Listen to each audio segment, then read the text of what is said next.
This conference will now be recorded.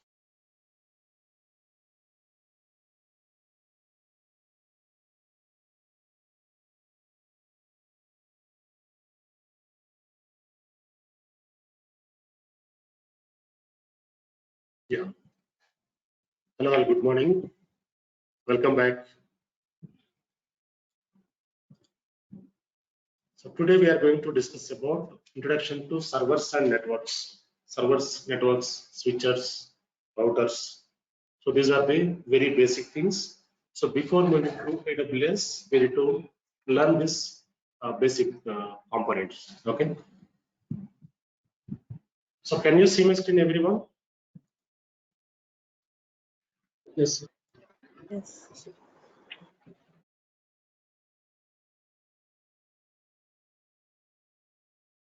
Fine. So in this session, we'll try to understand what is server, types of servers, server client model, and best practices, and operating system. So types of operating system, what is network, types of networks, IP address, subnet, gateway, router. So these are the things we are going to cover. Fine.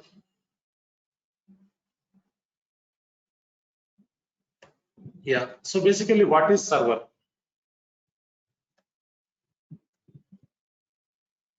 Server and ఏంటండి? Anyone having idea? Maintenance bulk of users and Yeah. Fine.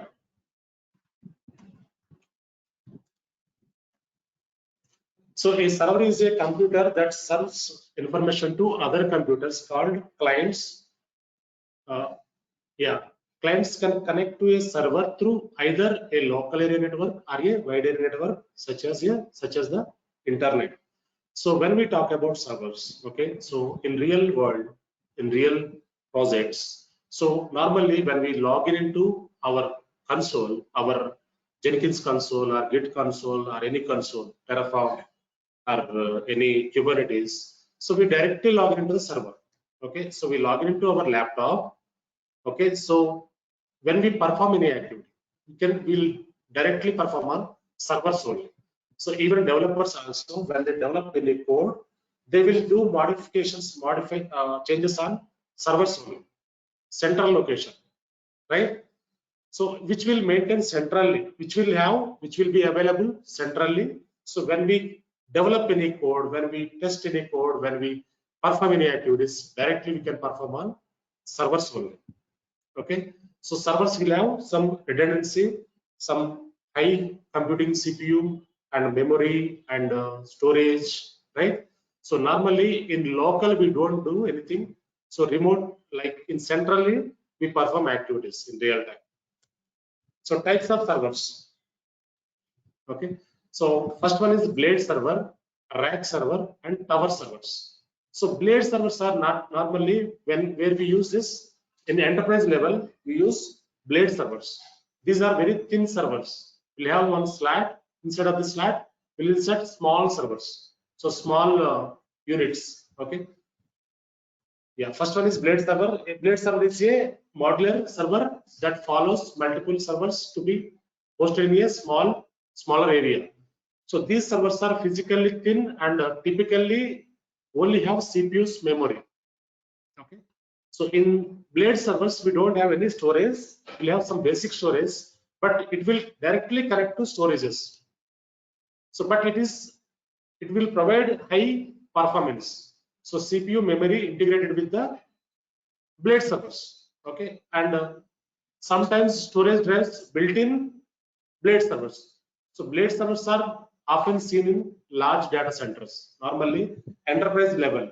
For example, VMware environment, cloud environment. Okay, so where we host, there we'll configure blade servers. So blade servers are very high performance servers. So we use in enterprise level. Okay, so fiber optic cables we use for blade servers, fiber optic. So the server's performance is very high. Next one is the rack servers. A rack server is a server mounted inside of a rack. Okay, normally we'll have some racks, different racks. So when we receive any physical server from the vendor, that server we insert into racks, and we configure network, power, okay, we put power, network, okay, and we install operating system on that, we install applications, we'll move to production server, production environment, right? So rack servers are normally, so physical servers we insert in racks and we can configure the servers. So typically general purpose servers that supports, okay, this is the rack server, are typically general purpose servers that support a broad range of applications and computing. So normally most of the project team they use rack servers only. So blade servers are a bit costlier. So normally enterprise level, enterprise applications, we use blade servers. Next one is tower servers. A tower server is a computer that is built in an upright cabinet. So it is normal, it is a kind of blades rack server only, but it will have some tower. Okay, so upright cabinet that stands alone, and that is designed to function as a server. Why we require this tower? So normally, so in real projects, earlier we used to use tower servers before rack servers. Still some projects are, some startup companies are using tower servers. So inside of this tower, what will happen? What will be available? One monitor will be available to control the servers, to control the services. So for example, if you want to troubleshoot this server, okay, one monitor will be available, and one CPU, one keyboard will be available, one mouse will be available, okay, inbuilt monitors, CPU, keyboard, okay. So this small unit is available inside of the tower server. So normally for ODCs we use tower servers. ODC means, so other data center, other data center. So we have one project team which is DBS project, Singapore project, okay, DBS Bank. We are handling that project. So in our local data center, we created another data center for that project. So in that data center, we configured tower servers. They asked us to configure tower servers. We configured tower servers instead of that ODC. Okay. So this is one type of server. Tower server is one type of server. So this is a client server model. So normally when we configure servers, so through internet or intranet, we can connect our servers through laptop or desktop. Okay. So this is client server model. Yeah. Next one is, what is operating system? Operating system and data. What is operating system? OS like Windows, Linux. Yeah, so Windows, Linux, different operating system, Mac OS also. But what is operating system? Yeah, what is operating system? Operating system is a, yeah, go ahead please.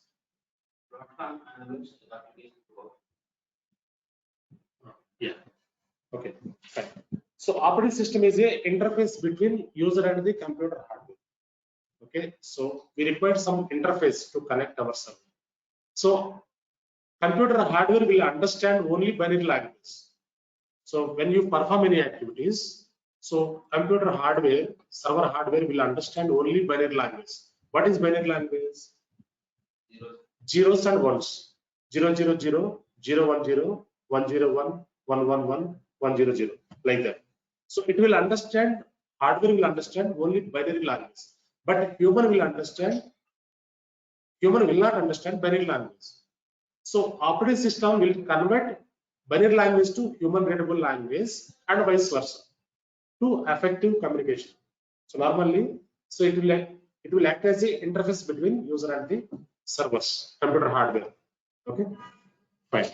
So operating system is an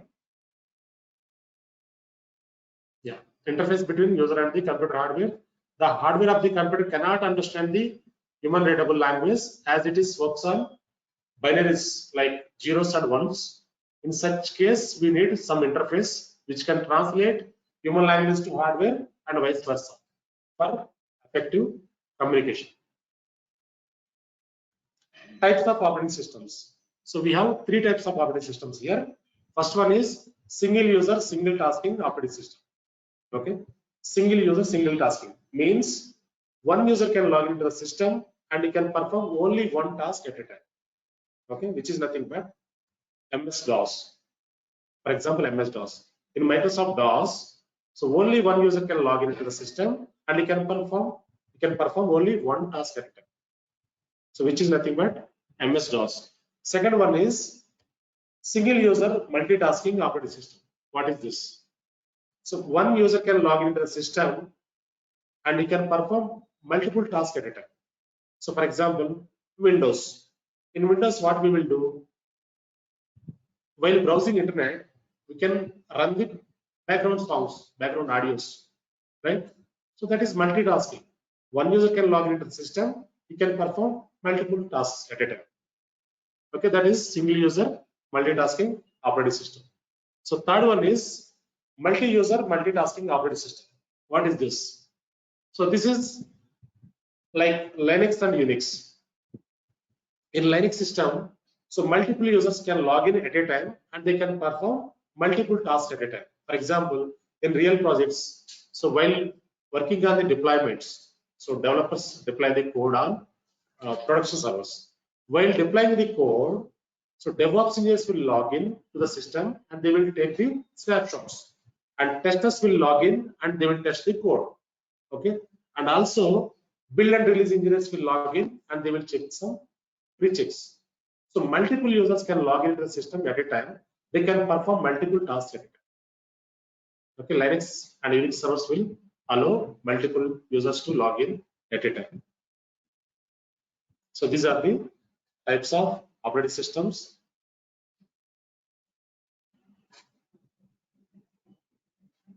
Next one is, so what is networking?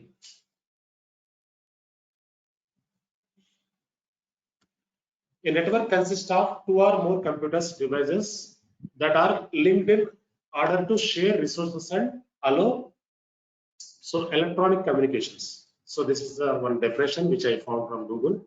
But basically, networking means, so it's a group of computers communicate together and share the files resources. Okay. So what are the important types of computer networks? We have different types of networks here. Okay. First one is PAN, LAN, MAN, WAN. Okay, these are the four types of networks. First one is PAN. What is PAN? It's a personal area network. What is personal area network? So PAN is a computer network formed around a person. It is generally consists of a computer, mobile, personal digital assistants. Okay, PAN can be used to establishing communication among these personal devices for connecting to digital network and the internet. So this is PAN only. So మనం Bluetooth enable చేస్తాం. So we enable Bluetooth. For example, so we have one desktop or laptop. We enable Bluetooth. We connect Bluetooth headset. We connect Bluetooth keyboard. We connect Bluetooth printer. We connect Bluetooth something devices. Whatever devices you want to connect, you can connect. So it is fine, but some disadvantage is also there here. Okay, so it will allow limited space only. Okay, for example, so characteristics of PAN. So these are the it is mostly personal devices network equipped within limit area, allow you to handle the interconnection of IT devices at the surrounding of single user. PAN includes mobile devices, tablets, and the laptop. So advantage of PAN. So PAN networks are relatively secure and safe. It offers only short range solution up to 10 meters. Okay, strictly restricted to small area, and disadvantage is distance limits. Okay, so only it will allow 10 meters. Okay, so this is a PAN. Next one is, what is LAN? So LAN stands for local area network. It is a group of network devices that allow communication between various connected devices. It covers the smallest areas such as colleges, schools, hospitals, institutes, etc. Right? So this is a local area network. Through Ethernet connectivity will connect our servers devices through local area network. So characteristics of LAN. So here we have, it is private network completely. So LAN operates at a relatively higher speed compared to other WAN systems. So మనకి LAN అంటే it's a physical connectivity. So definitely, obviously, it will give high performance when you have physical connectivity. For example, you have a router in your home. You are using Wi-Fi. So if you connect cable to the router in your laptop, it would be very high speed. If you remove and connect through Wi-Fi, bit slower it will be. You can observe that. Whenever you connect cable through router to your laptop, it will give you high performance. So while booking IRCTC tickets, people will connect like that to get high speed. Okay. So whenever you have physical connectivity, definitely it will give high speed. So advantage of LAN. So computer resources like hard disks, okay, DVD RAM, printers can share local area networks. So normally printers. So when we configure printer, we'll configure as a network printer, so that when we print from any floor, so it will go through LAN and it will print. So for example, some institutes, some small organizations, they use only one printer. They will have different floors. They will print and they will go and take the printouts from other floor. So that is the network printer, right? Yeah. So this significantly reduce the cost of hardware purchases. Data of all network users can store on a single hard disk of the server computer. It will be easy to manage data at any one place, which makes data more secure. So when we use LAN, so data will be more secure because that will be controlled in our hand. Okay. Next one is disadvantage of LAN. So unauthorized users can access critical data of any organization in case the LAN admin is not able to secure centralized data repository. So if the admin is not capable, so definitely hacking will be happening. Hackers will enter into the LAN. Next one is MAN. What is MAN? So it is a metropolitan area network. It covers the largest area than LAN, such as small towns, cities, etc. MAN connects two or more computers that reside within the same or completely different cities. Okay, for example, MAN means, so one organization is there in India. Okay, they have branches in different cities. Using MAN, they can connect all the all the networks. Okay, using routers. Here we need to use routers. So this is MAN. For example, one company or factory, one hospital is there. Hospital is having different locations in city or in different cities. They can use MAN, metropolitan area network, to connect their systems, servers. So characteristics of MAN here. So it mostly covers towns and cities in maximum 50 kilometers range. Okay. So mostly used medium is optical fiber cables. They use optical cables. So those are very high performance cables. Advantage of MAN. So it offers fast communication using high speed carriers like fiber optic cables. It provides excellent support for an extensive size network and gather access to WANs. A MAN network mostly includes some areas of city or entire city. So disadvantages. So here are drawbacks. The MAN network, you need more cable to establish MAN connection from one place to another place. So in MAN network, it is so to make the system secure and hackers. So it's a bit costlier actually compared with other networks. MAN is a bit costlier. To maintain this network, fiber optic cables are very costlier. Okay, when we configure MAN, so it is secured, but it is a bit costlier. Next one is WAN, wide area network. It covers a large area than LAN as well as a MAN, such as country, continent, etc. MAN is expensive and should or might not be owned by one organization. Satellite medium we used for MAN here, for wide area network, WAN. Okay, so basically this is for different locations, different regions we use WAN. So different lines we can combine to WAN. So characteristics of WAN here. So any organization can form its global integrated network using WAN. Advantage of WAN is WAN helps you to cover larger geographical area. Therefore, business offers, okay, situated at longer distance can easily communicate. WAN connections work using radio transmitters and receivers built into client devices. Disadvantages.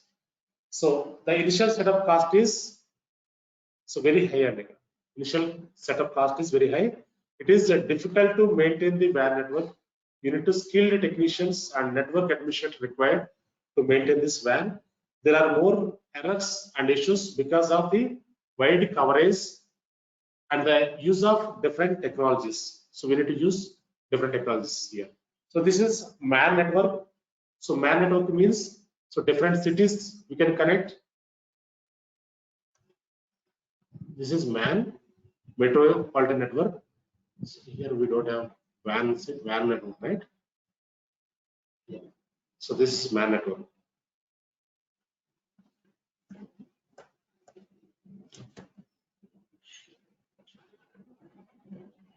Yeah. So here what we are doing here. So through WAN we are connecting other countries. Okay. Through LAN, and again we connect through MAN. So we are using WAN, MAN here, combination of networks here.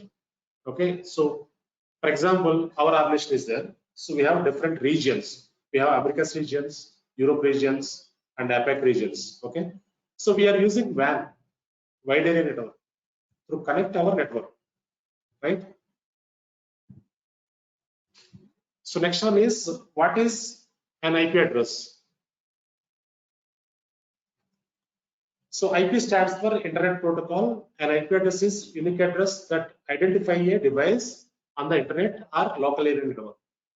So which is the set of rules governing the format of data set via internet or local network.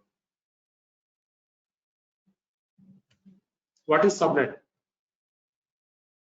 So subnet is nothing but it is a logically divided into your network, logical addressing. The subnet or subnetwork is a smaller network inside of your large network. For example, we have 1,000 servers, 1,000 IPs. So 250 servers using by developers, 250 servers using by testers. Okay, 500 servers are using by DevOps engineers. Okay, so all the servers are in same network. But so when you configure in same subnet, security concerns. So here security will not control the security here. That is why we'll logically divide into groups, which is nothing but subnets. So the IPs which are available inside of the network will divide logically into groups, which is nothing but subnet. So these are the different subnets. So we have divided like this. Okay. So this is one subnet. This is one subnet. So different subnets we have divided inside of this IP range, inside of the network.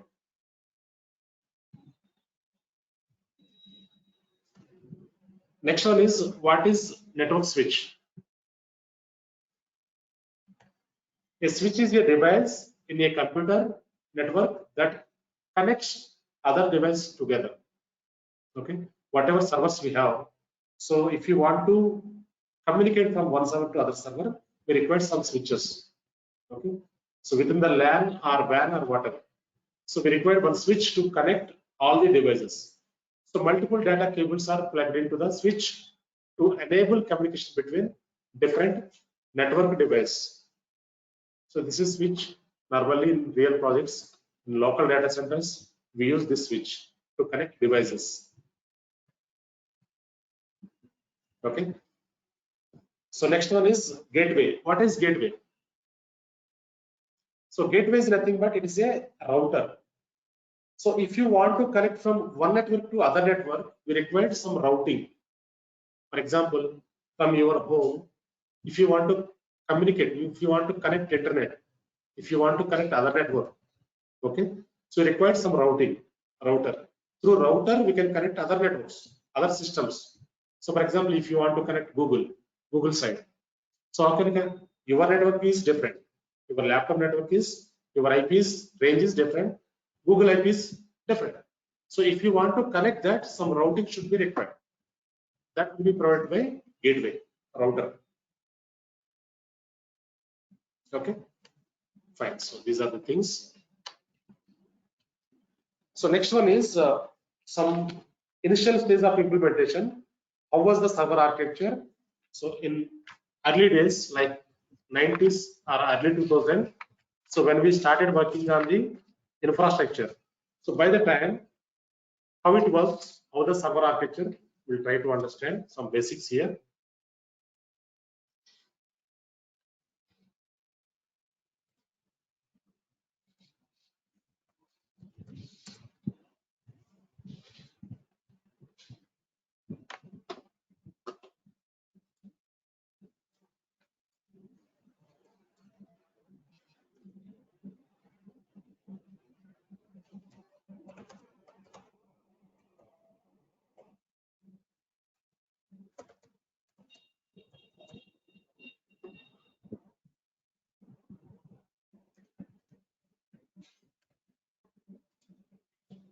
Yeah, server architecture.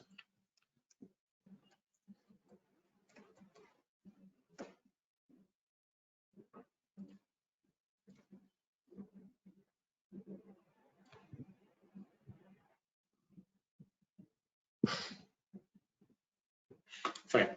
So in 90s and early 2000, how was the server architecture? Okay, so by the time, so server architecture, how project teams used to build server architecture, we'll try to understand. So in initial stage of implementation, so when the server architecture is started, by the time, for example, if any project team want to build any setup, server setup, okay, they used to implement something like, so for example, we have one project, okay, so we have 4 applications like Java,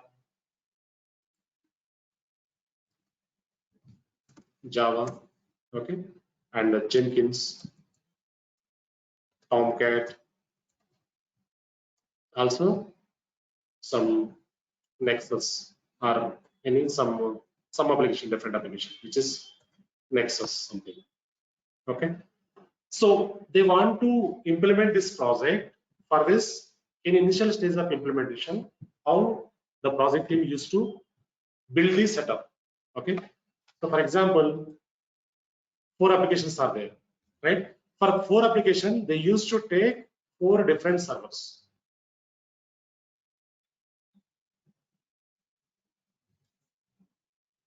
Like this, they used to take 4 different servers. So by the time, so highest capacity of hard drive is 1 GB only. In 90s, early 2000,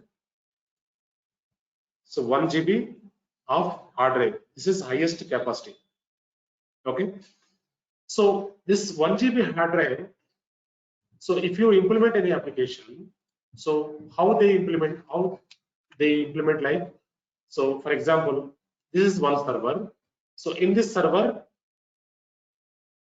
they used to install Java, and in this server they used to install, for example, you have 4 applications, Java, Jenkins. By the time Jenkins was not there, but I'm giving just some example. Okay, Jenkins and Tomcat, Nexus. So for example, this is Java. Here they installed Java. So for Java application, it will take 400 MB, for example. So remaining 600 MB will be wasted here.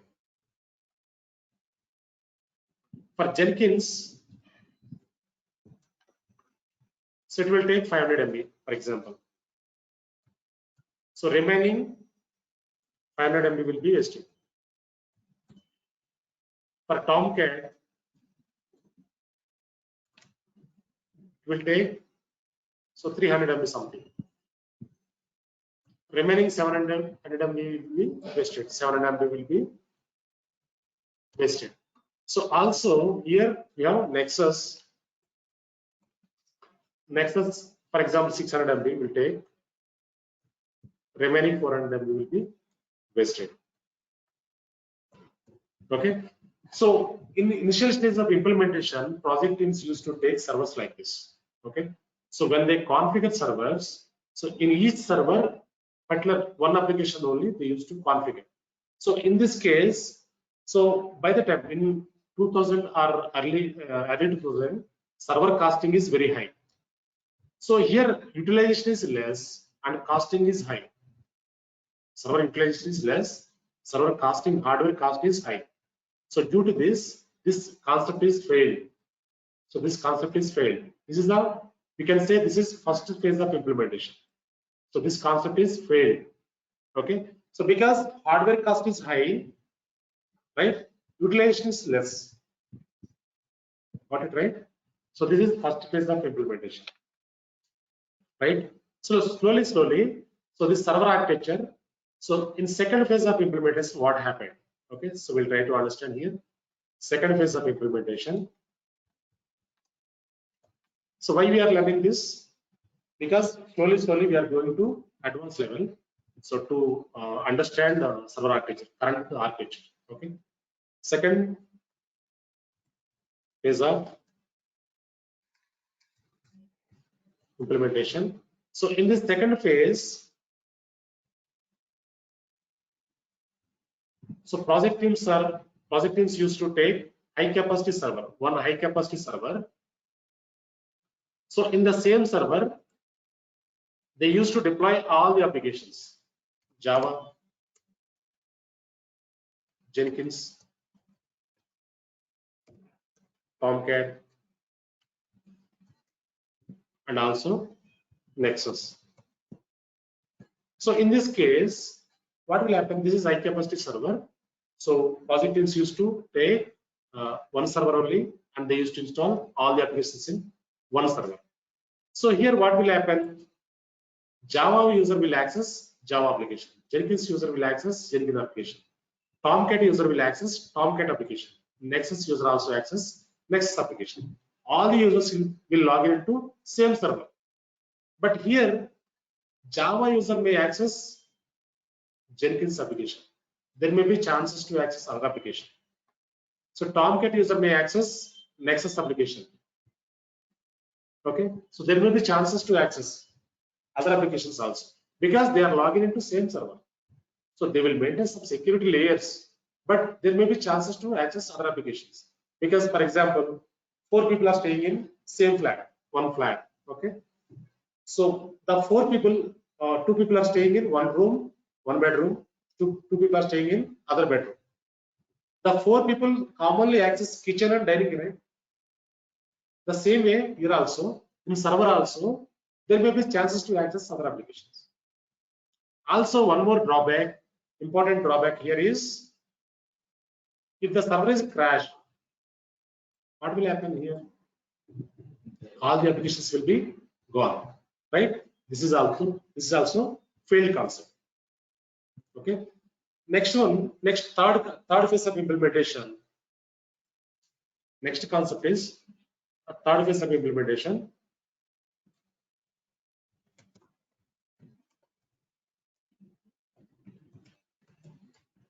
So in this third phase of implementation, virtual servers came into picture here. Virtual servers, virtualization came into market. Okay.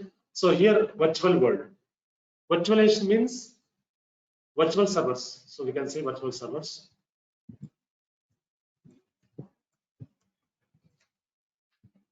Right. So virtual architecture is like, so if you want to, yeah. So this is one. physical server. Okay, so we can say base OS, base operating system, base OS.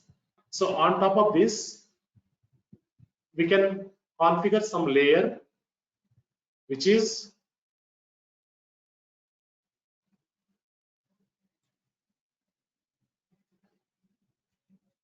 VMware or hypervisor.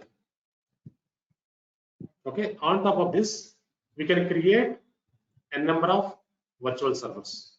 So this is third phase of implementation. So currently also we are using virtual servers, virtual environment.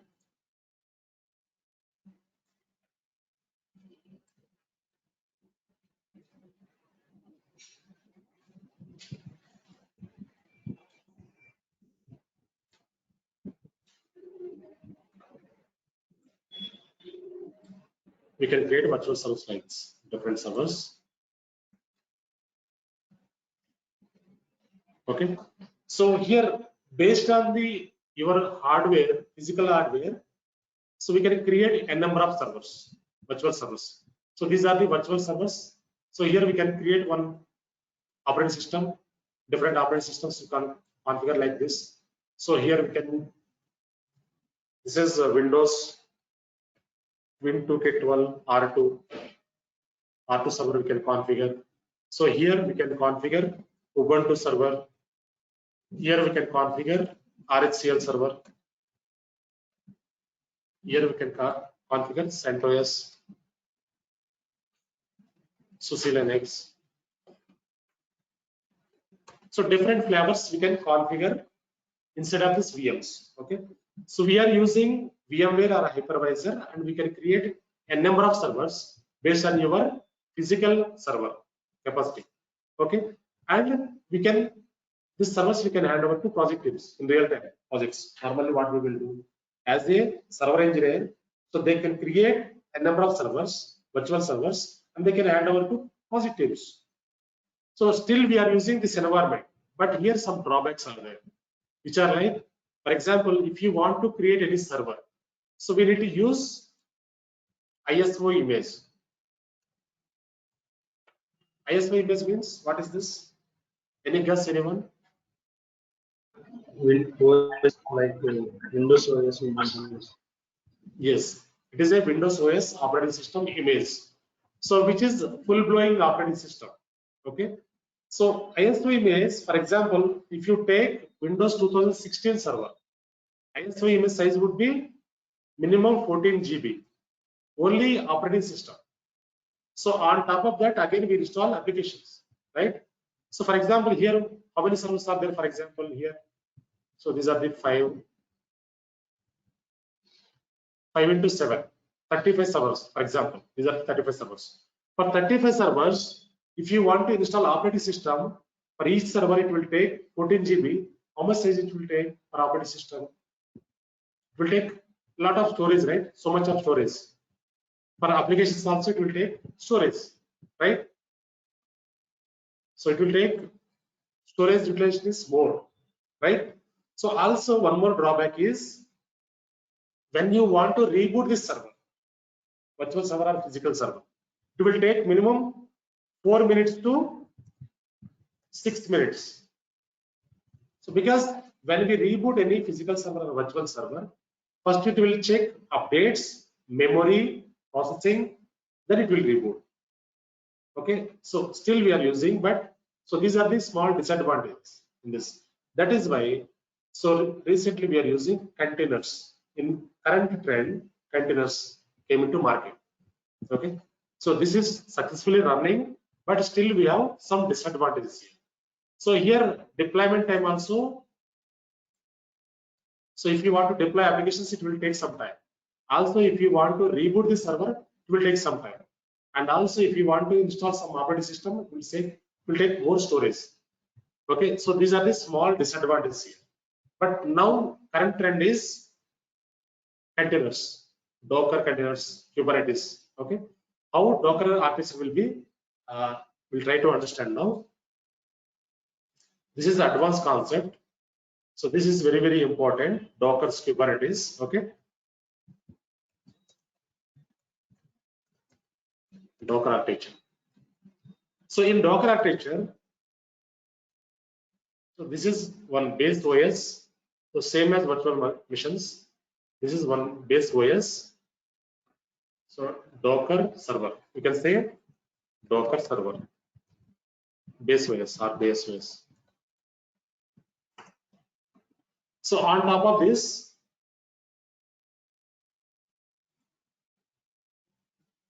we configure or we install, we set up Docker image.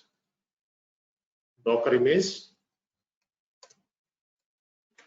On top of this, we run containers.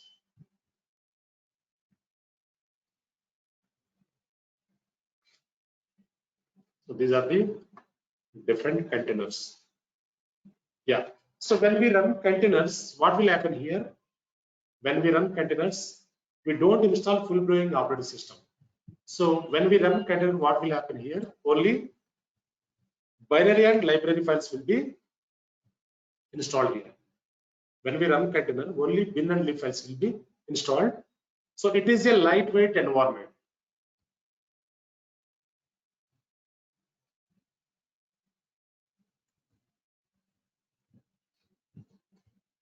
Lightweight environment. Can remove this. No need to do this. Lightweight environment. So here, what are the advantages in Docker containers? So when we deploy applications, it will quickly deploy application. When we want to reboot the server container, okay, it will take. So when you want to reboot container, it will take 30 seconds only. Okay. So here advantages are like to reduce the deployment time.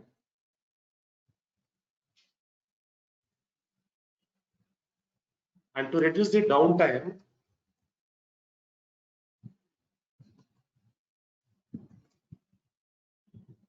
we use containers. Okay, so containers are lightweight environment. So to reduce the deployment time, to reduce the downtime, we use containers. So when you run the containers, so only lib and bin files will be installed inside of the containers. So lib and bin files means basic files. So when you configure, when you run the container, it will take, the container size is 200 MB only. So why this much of drastic change? When you install virtual machine, it will take 14 GB. When you run container, it will take 200 MB only. Why this much of drastic change? Because when you run container, it will take only bin and lib files. So if you want to deploy your WAR files, jar files, you don't require any VM, full-blown operating system here. You require bin and lib files enough to you. Okay, this container, lightweight container is enough to you to configure your, to deploy your applications. So in real world, so for example, in demo session we discussed about Flipkart, right? So in Flipkart, what will happen? So when you run any application, when you configure any, when you deploy any application, that will be deployed on one container. Okay. So containers are, these containers are loosely coupled concept. We'll discuss that. So it will work on loosely coupled, which is one concept. When you configure loosely coupled, all the containers will work individual. For example, we have one Flipkart site here. Let us go Flipkart here. Flipkart. So we discussed already this. Again, I wanted to show you. So for example,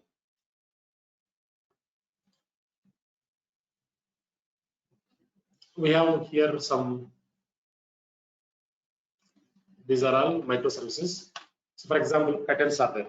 So these are the different microservices. You can say these are different microservices. Okay, so different tabs, different applications. So as a user, it doesn't know where I'm accessing. But backend, as a Kubernetes engineer, as a Docker admin, what we will do? So we deploy applications on containers, this Docker containers. So when you click on this, when the user is click on this, what will happen? It will redirect to container. From there, it will move to vendor side. Okay. So this price is 499, for example. This content price is 499. So if you want to change the pricing, okay, so developers maintain this. Okay, we don't change actually. As a DevOps engineer, we don't touch these applications. We just configure, we deploy applications.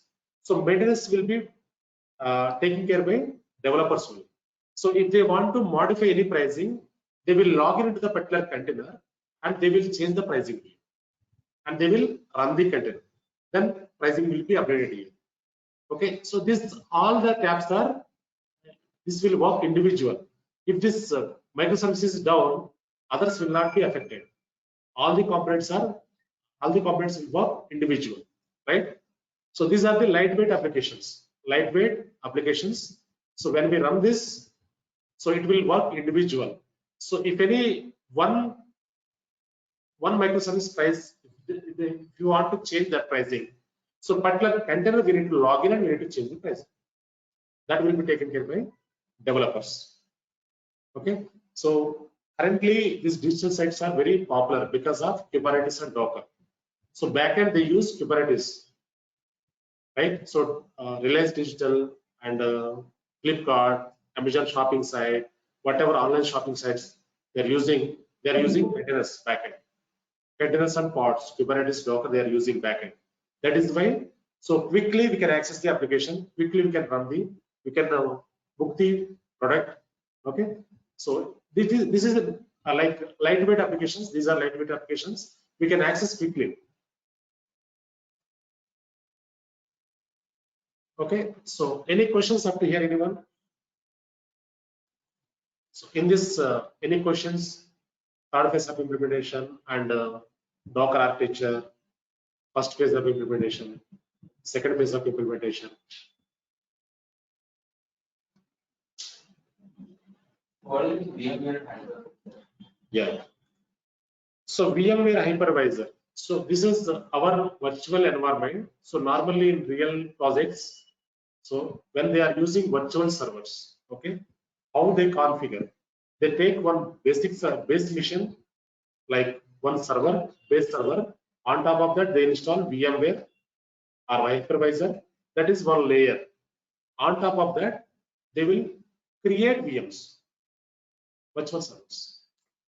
Virtual server means like even cloud servers also virtual servers. Create virtual server in VMware. VMware, yes. So this is physical environment. I'm talking about physical environment. So for example, we have local data center in Hyderabad. In the data center, we have different VM servers, VMware servers, VMware environments. Okay, so we took some physical servers, high-end servers.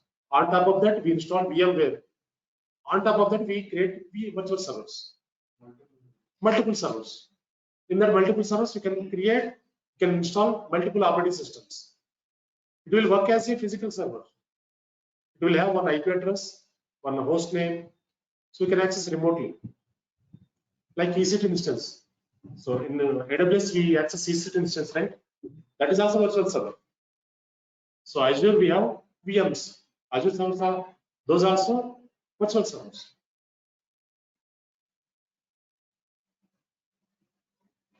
So this is a bit old concept. VMware still project teams are using.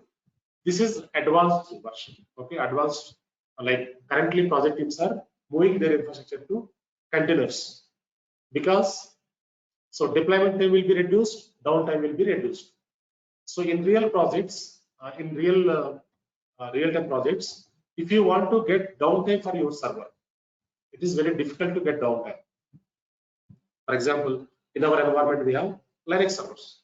We have different Linux servers. Since 5 years, we haven't rebooted the server. Still, they are working fine because those are critical production servers. So we should not reboot production servers frequently. So that is why to avoid that, we use containers in real time. So containers will quickly reboot within 30 seconds. Also, deployment will be happen within few seconds only. If you want to deploy any application, so quickly you can deploy. So these two advantages are in our Docker containers. To reduce the deployment time, to reduce the downtime, project teams are using containers. Okay, this is very, very important. So when we discuss about Docker, we'll go deep dive.